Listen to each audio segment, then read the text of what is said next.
Hi everyone, it's Ajanette, and I am here to cover your module or chapter 6 Dissociative Disorders lecture. So this is really an interesting chapter because it covers one of the most kind of controversial group of disorders. There is a lot of speculation about the validity of the disorders, particularly DID, which we'll talk about. And these have also been kind of sensationalized through Hollywood, often in inaccurate ways. And so that contributes to some of the controversy and debate. And I'm not a huge Freud fan. I'm just going to be honest. I have deep respect for Sigmund Freud and kind of his role in helping to launch visibility for our field and psychotherapy, but his actual psychoanalytic theory and perspective, it's not well supported in the research and in the literature, but it's actually one of the only theories that helps to explain dissociative disorders. And I personally have experienced some degree of Freud's theory in that I have a repressed aspect of my memory when it comes to my brother's suicide. So I remember many details down to what I was wearing. I can still kind of feel the pavement and the asphalt under my feet as I was running toward the house. But what I don't remember is the actual wound. And so I personally, and not that my personal experiences are what's necessary to validate Freud's theory, because empirical research is what validates, right? So it's a collection of data from a group of people, not just myself. And so that being said, dissociative disorders are the one area of Freud's theory that can kind of explain my repressed memory, that can kind of explain how many individuals, including my mother and her sisters, kind of disassociated during their sexual trauma as children and use that as a means of coping. I know it's also been kind of described by individuals who have experienced ongoing racial trauma and childhood sexual abuse. And so, I definitely know that there is a clinical need to address dissociative disorders, but I am mindful that it's controversial. So I would love to welcome you into that knowledge pool, and I'm actually hoping to engage you in learning activities that will let you kind of explore some of the arguments in that debate and search for case studies that help us as practitioners and aspiring professionals better understand the legitimacy of dissociative disorders. Okay, so that being said, when we talk about dissociative, and this image in particular kind of captures the theme, like we literally disconnect. We disconnect from ourselves and from reality to an extent. And so that's how I would generally summarize dissociative disorders. They're disorders where the individual disconnects from themselves and or from aspects of reality. It's often done as a coping mechanism in response to trauma or stress, and that's why they fall under trauma and they fall under this group of disorders because they have kind of some things in common with the trauma and stress related disorders that we just learned about, but they have symptoms that affect consciousness, right? And remember, consciousness is not either you're awake or you're asleep. That's not consciousness. Consciousness is a spectrum, right? It's a range. So we have different degrees of consciousness. They affect our memory, as in my case, where we can lose pieces of our memory. They're there, but we can't necessarily access them. It can impact our sense of identity, our sense of self, our understanding and knowledge of ourself and our identity. They can impact our emotions, our feelings, our emotional expression, our perception and how we're perceiving and interpreting the world around us, our motor control and functioning, our movement, and our behavior, our actions. So typically, as we saw with the trauma and stress-related disorders, there is some sort of stressor or trigger for dissociative disorders. Stress can be a trigger for all mental health concerns, but this is like a specific stressor or activating event or ongoing series of events that might inspire a dissociative response, again, as a means of kind of protecting ourselves and surviving. So keep in mind that, when we have not slept, that can bring about psychosis. So certainly a lack of sleep can evoke these disorders. And, if any of you, like me, I have engaged in using recreational substances, you'll know that, sometimes we can ingest something, whether it's through smoking or eating, that might elicit a dissociative response as well. So these conditions can occur with acute stress disorder or post-traumatic stress disorder. So the main types of dissociative disorders we're going to talk about are DID, dissociative identity disorder. You may have heard that referenced as multiple personality disorder. The correct reference is dissociative identity disorder. And that's where an individual has 2 or more distinct personalities, usually a lot more, like 15, I think is the average. So those personalities don't know each other. We'll talk more about the details of that disorder, but they're separate and distinct personalities, each serving its own function. Dissociative amnesia is where we literally lose the ability to recall autobiographical information about ourselves. So we have lost our memory or knowledge about aspects of ourselves. Depersonalization and derealization disorder is when we kind of feel separate outside of ourselves, more like spectators or viewers, rather than actually the primary experience of our events. So we might feel detached from ourselves and from our environment and the world around us. With dissociative identity disorder, as I mentioned, it's 2 or more distinct personalities. Each personality is really kind of their own person. They might have a different mannerism, different ways of speaking, different tone of voice. They might have different interests, different talents, different skill sets. They can be different ages. You can have a child, an older individual, someone at the age of the person themselves. They might vary in gender identity. They'll have different memories because they develop memories from the times when they are present in the individual, but they may have gaps in memory when they weren't present. So they might have different sensations. There's typically one personality that's the more dominant personality.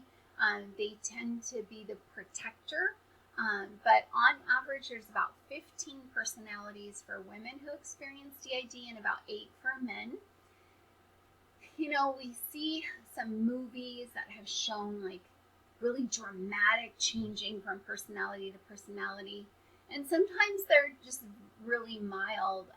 You may not even recognize it until you start to see that individual share and express their behaviors. And then you can say, oh, this isn't the same as what I was just interacting with. And so typically some sort of stress will inspire or motivate the switching of personalities because they serve different functions. And so that stress might elicit a new personality to come out. The relationship, personalities typically aren't aware of each other, and so they don't necessarily have relationships with one another, but they might have different relationships with others in their lives. And so some personalities might be closer, let's say, to mom, than other personalities, so depending upon which personality is present. They typically have a gap in their memories or knowledge, again, because they don't develop memory or knowledge or understanding from periods or experiences where they weren't the personality being expressed at that time. So it's not just your average forgetting, like they literally can lose chunks of time when they're not present. And that might be more so when there's a larger number of personalities, because each personality is present for lower amounts of time.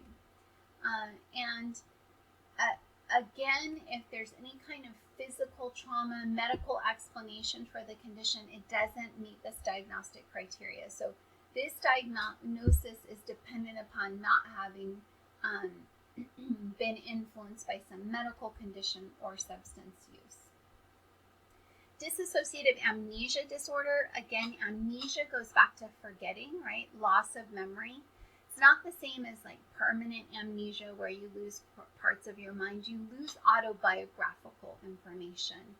And it's not, we know there's already doctors that have ruled out neurological causes. And we have different types of amnesia. There's localized amnesia where we can't recall certain events or certain periods that we might lose. And again, this is episodic memory, so it's our own autobiographical memory. Selective amnesia, we might be able to recall certain parts, but not all. Like I was describing with my brother, I can recall tremendous detail, but I cannot recall his wound. And then generalized amnesia, it's kind of, we forget our entire life history, we forget who we are entirely.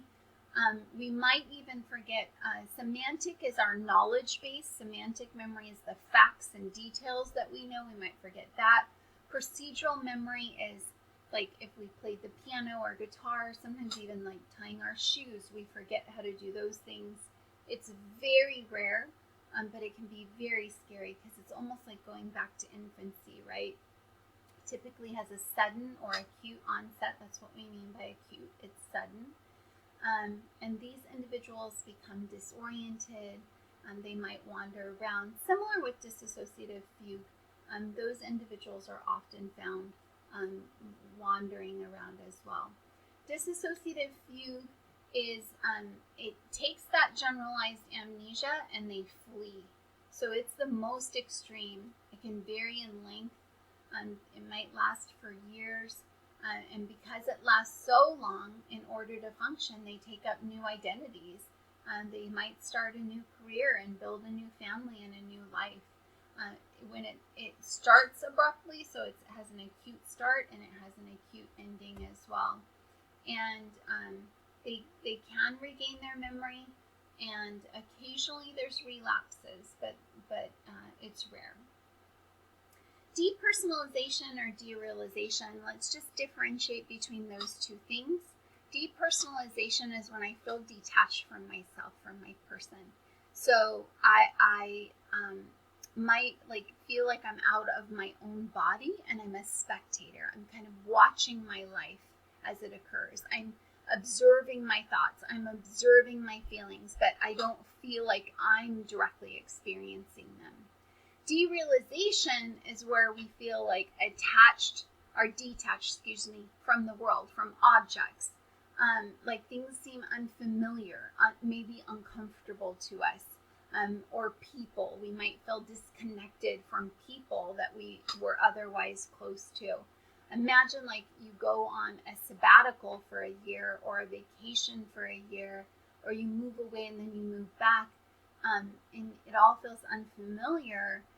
But imagine that in your everyday life, right? And these are your family, your loved ones, maybe your children, and you just feel disconnected from them.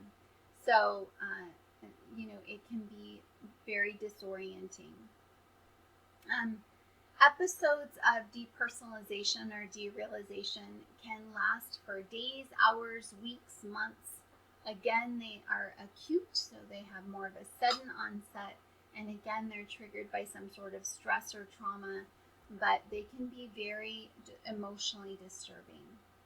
In terms of prevalence, these are rare, with 1.5% of the people in the U.S. experiencing DID, less than 2% dissociative amnesia, and 2% depersonalization or realization. No gender differences for dissociative identity disorder or depersonalization, but the amnesia, we do have females experiencing it twice as often as males. In terms of comorbidity, this commonly co-occurs with PTSD, and it could be because of that trauma and that stress trigger. It comes with depression. It can be kind of, depressing, discouraging, disorienting to experience these things. You feel separate, maybe alone.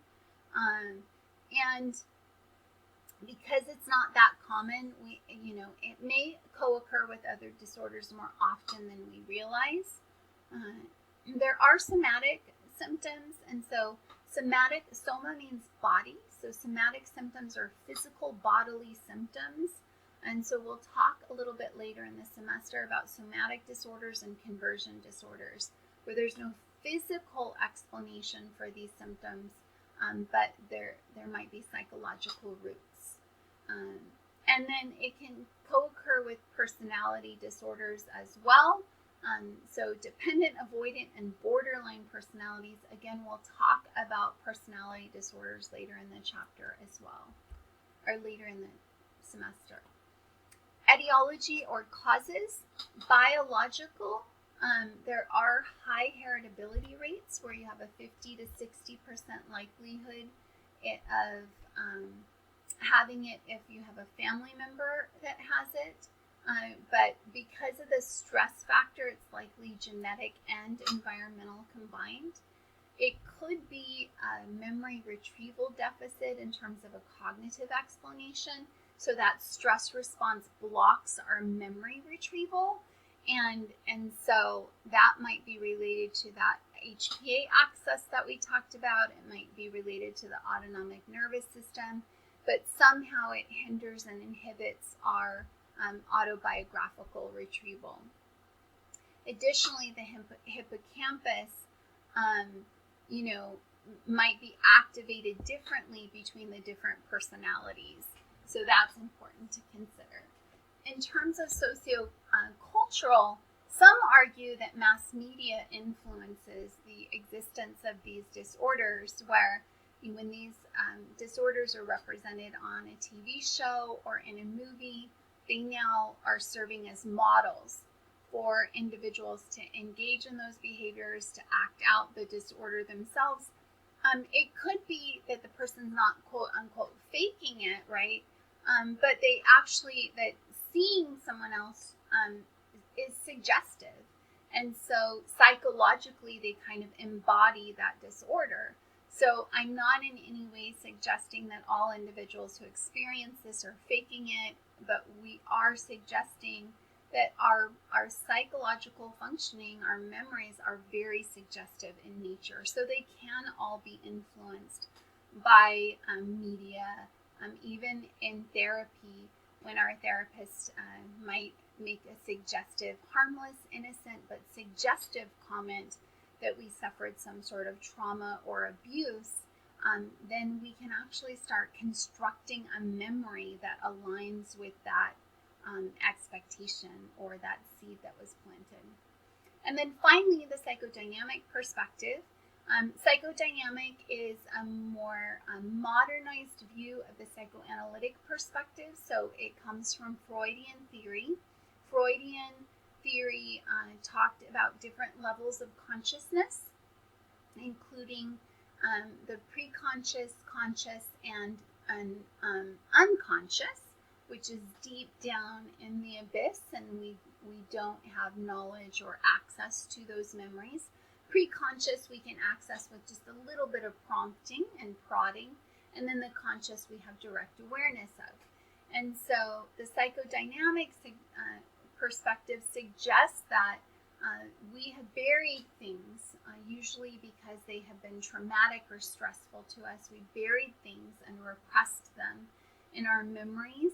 And so these repressed thoughts and feelings because they are distressing to us, because that trauma is problematic and hard for us to handle, we repress it and we put it out of our memory. And so, again, that stressor trigger may prompt any of these dissociative conditions as a way of blocking the pain associated with those thoughts and feelings and providing us a coping mechanism. Again, the psychodynamic perspective doesn't have a lot of empirical research, but it's hard to develop empirical evidence for things that are somewhat theoretical in nature, right? We can't necessarily prove repressed memories when we don't even, we can't even assure their existence unless we're recording everyone's lives. Like if you actually were recording me, like I had a Kardashian show and you were recording me through my brother's suicide and the experience and aftermath of that, only then would you kind of be able to kind of examine what was happening with me, and why or how I forgot pieces of that experience. So, okay, so going back to DID, when we talk about treatment, DID is really looking to bring those personalities together. So each one of those personalities serves a goal and a purpose, right? It's meant to reflect a person, an aspect of you. And so the goal would be to integrate those personalities, to make them aware of one another and to allow them to fuse together so that you are a fully integrated self. So integration is really talking about merging those personalities into one personality. You might have a really dominant personality that's your protector, and somehow we need to encourage you to become aware of that protector and to really kind of personify those traits and learn to be an advocate for yourself as well, so that you're empowered and you're strong and you don't need to kind of disassociate and have these other personalities to rely on, because you own all those different aspects of who you are. So when you're talking about integration, educating the client, educating the family is critical. They have to understand the disorder, they have to understand the personalities, the roles of those personalities, what function and value they serve in their lives. They have to be able to acknowledge those different aspects of the personalities and why those personalities and skills and traits are valuable to them. And then they go through a process of integrating those personalities. It's specialized. I would say not all therapists have experience dealing with dissociative identity disorder. Not all therapists would be comfortable working with it. Certainly not all of them have the skill sets and expertise to do it effectively, right? But it starts with a relationship and a rapport with the primary personality. And then it now requires some communication, some awareness, some coordination between the sub-personalities and helping that primary individual understand the different aspects of them and their personalities. And then once you increase that awareness, you really kind of set a goal to fuse those personalities.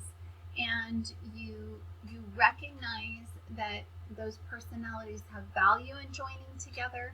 They're not separate and distinct. They can be different aspects of one individual, and kind of, draw on each other's strengths and weaknesses. It's hard to achieve fusion, and not all clients want full integration. Some personalities we may not want to include or adopt into our primary personality, but you definitely have to recognize that as long as you're resistant to acknowledging, fusing, and integrating those personalities, then there's a risk of relapse and you can continue to disassociate in the future. So with this condition, ongoing treatment is advisable. It might slow down over time, but it's definitely advisable. Okay, with dissociative amnesia, where we're losing parts of our own history and our own stories, they do use hypnosis And you can become a certified hypnotherapist, and you should have a background in psychology to have any level of credibility. And hypnotherapy, again, we have to step away from the sensationalized view of what hypnosis is. We're not going to make you quack like a duck or anything like that. It's really about putting you in a state of consciousness, an altered state of consciousness, where you're receptive, where you're open, where we can step you away from the conscious fear and self-consciousness, right? And put you to a point where you can be openly sharing, not guarded, and open to understanding for yourself and others around you. So the clinician will guide you through that process, but what they will try to do is try to bring out the details of that particular incident, identity, personality information, and walk you through the emotions and the cognitions and the responses you're having to those memories, right? And they might do it as if they're talking you through, like it's actually occurring. They're walking you through reliving that experience and help you kind of reframe your perception and understanding of that. So ultimately, they're trying to empower you so you can control your recall and control your response so the fear doesn't continue to push you into a state of retrieval and hiding and disassociation. You can use hypnotic drugs, usually like barbiturates can contribute to an altered state of consciousness. And again, it's about letting go of some of that anxiety. We talk about alcohol as liquid courage, right? This is almost what they're talking about with drug hypnosis, where you're using a drug to kind of let go of some of those fears and anxieties that inhibit you. And so we want to become uninhibited. We want to become more open and embracing. Even if it's an unpleasant experience, we need to feel safe in being able to kind of travel that road. And then finally, in terms of treating depersonalization and derealization, some people, just a diagnosis is like, it alleviates some of their fears and anxiety, and it helps to normalize their circumstances, to know other people have experienced this and they're not alone. But they often don't seek treatment, and because it's an odd feeling and an odd sensation.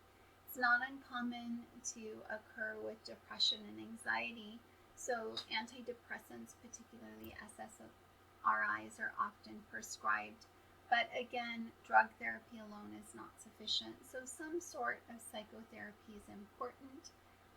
Yes, CBT can be valuable. Most often you really want to get at understanding your thought processes and how you can reframe those in a healthy way.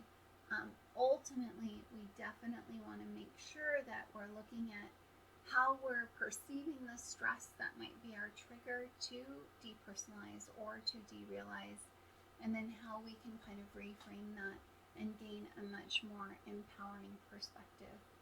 So that's kind of it for our dissociative disorders. Again, sometimes you'll hear people completely dismiss this, but if you've ever had a loved one, or if you've ever felt just awkward and disconnected, I want you to study this from a position of empathy, from a position of compassion, and recognize that we all might experience some degree of this in mild forms, but an individual who gets a larger dose of these symptoms, it can be very disconcerting. It can be very stressful and scary. So it's really important not to minimize, not to dismiss people's psychological symptoms, their emotional feelings, their fears and anxieties. It's really important to validate it. Again, just because we've never experienced it doesn't mean it isn't real. And so we want to always approach dissociative disorders and all the disorders that we're learning about with compassion, with empathy, and with support. Thanks so much.